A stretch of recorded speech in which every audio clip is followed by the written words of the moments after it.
Once upon a time, on a remote island in the Indian Ocean, there lived a bird so unafraid of humans it literally walked up to them. That bird was the dodo. But just over 100 years after it was discovered by humans, it vanished forever. So, how did this quirky, flightless bird go extinct? And what does its story say about us?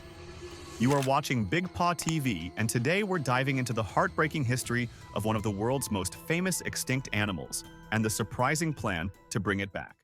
The dodo lived on Mauritius, an island paradise with no natural predators. It evolved over millions of years into a chunky, flightless bird. About 3 feet tall and 15 kilograms in weight, it didn't need to fly. There was nothing to run from, nothing to fear.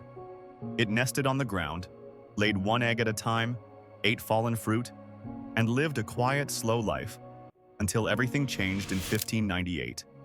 In 1598, Dutch sailors arrived on Mauritius, and they met the dodo. Strange-looking, plump, awkward, but above all, easy to catch.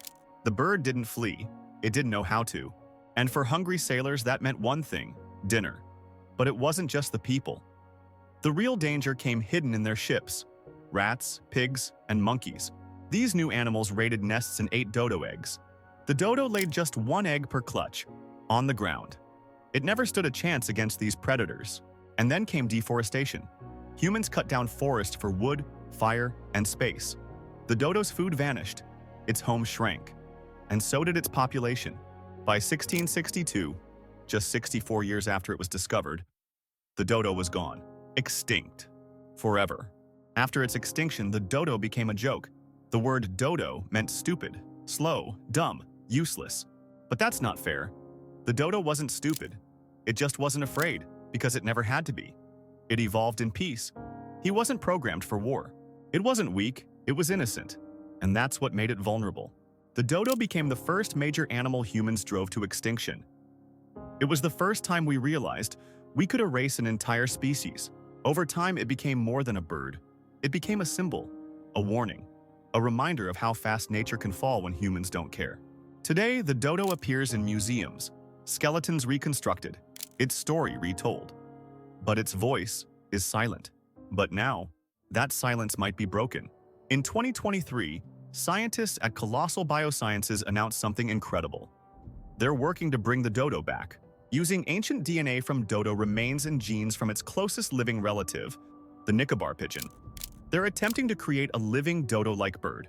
With CRISPR gene editing and embryo transfer technology, the first Dodo 2.0 could hatch in the early 2030s.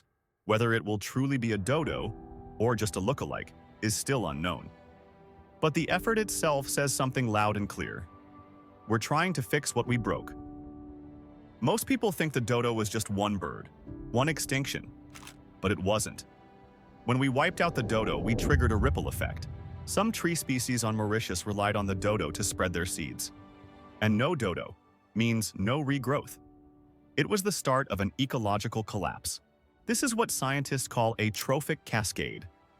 When the loss of one species causes a chain reaction through an entire ecosystem. And it's one of the many ways humans destroy nature, without even realizing it. De-extinction sounds like science fiction. If we succeed, where will the dodo live? Will it be wild or kept in zoos? Will it thrive or suffer all over again in a world that no longer suits it?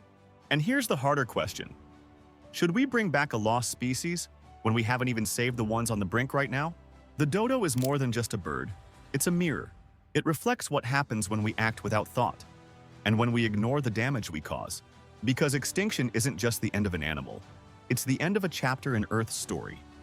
One we will never get back. The dodo didn't go extinct because it was weak. It went extinct because of us.